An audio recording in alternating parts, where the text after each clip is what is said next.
개학이 또 한 번 연기되면서 정부가 학교 급식 납품 친환경 농가들을 위한 긴급 대책을 발표했다는 소식 어제 뉴스24에서 전해드린 바 있습니다. 네, 그러나 학교 급식 친환경 농가와 전문가들은 근본적인 지원 대책이 아니라며 실효성이 부족하다고 지적했습니다. 김인경 기자가 보도합니다. 정부가 최근 내놓은 학교 급식 납품 친환경 농가에 대한 지원 대책입니다. 4월 한 달치 피해 물량으로 추정되는 812톤 전량의 판매를 지원한다는 게 골자입니다. 농식품부는 유통업체를 통한 친환경 농산물 할인 판매 지원을 확대하고 지자체나 공공기관 등에서 급식 공급 농산물을 친환경 농산물로 바꾸면 그 차액의 일부를 정부가 보전해준다고 밝혔습니다. 그러나 친환경 농가와 전문가들은 이 같은 지원책이 근본 대책이 아니라고 지적합니다. 국민들의 농산물 소비량은 일정 정도 정해져 있기 때문에 학교 급식 납품 친환경 농산물 소비가 늘면 일반 농산물 소비가 줄어들 수밖에 없기 때문입니다. 일종의 풍선 효과인 셈입니다. 지자체 급식에 친환경 농산물을 공급하는 것도 마찬가지입니다. 지자체나 공공기관 입장에선 이미 구축된 거래선이 있는 만큼 갑작스러운 거래처 변경이 쉽지 않고 만약 급하게 바꾸더라도 기존 납품 농가들이 판로를 잃는 등 부차적인 문제가 발생한다는 겁니다.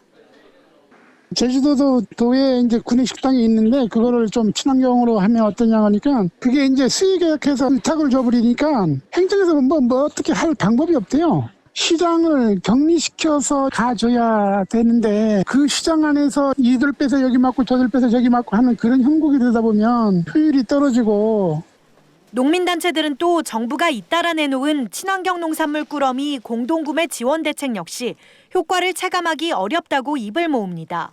가정소비용과 학교급식용 농산물의 품목이 다르기 때문에 정부가 꾸러미 사업을 지원하더라도 딸기, 방울토마토 등 일부 품목 농가만 도움을 받을 수 있다는 설명입니다.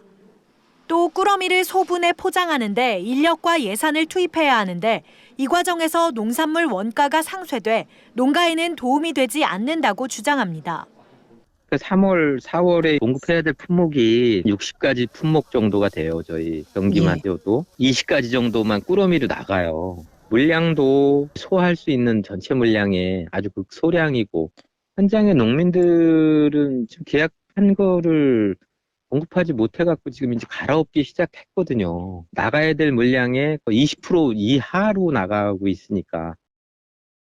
농민단체와 전문가들은 정부가 유통업체나 지자체를 지원하는 방식이 아니라 농가에 직접 지원을 실시한다면 실효성을 보다 높일 수 있다고 조언했습니다.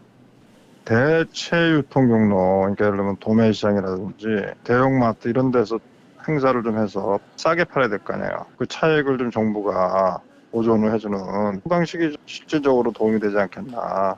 근본 대책은 국가가 일정하게 수매를 한다. 폐기를 한다고 하면 폐기하고도 일정하게 보전을 해주는 방법을 취하든지 그렇지 않으면 근본 대책이 아닌 거예요. 일각에선 이번 사태로 생계가 곤란한 농민들을 위해 긴급 생계지원금 지원을 검토할 필요가 있다는 주장도 나옵니다.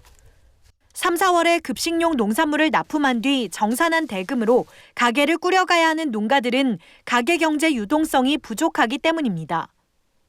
지금 당장에 이제 농가들도 쓸 돈이 없어요. 담보 여력이나 이런 것들이 약하더라도 긴급하게 이제 현금 대출을 좀 해줄 수 있는 그러한 방안들을 강구를 해줬으면 좋겠습니다.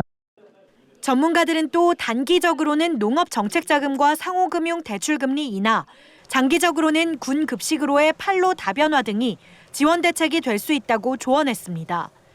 NBS 뉴스 김인경입니다.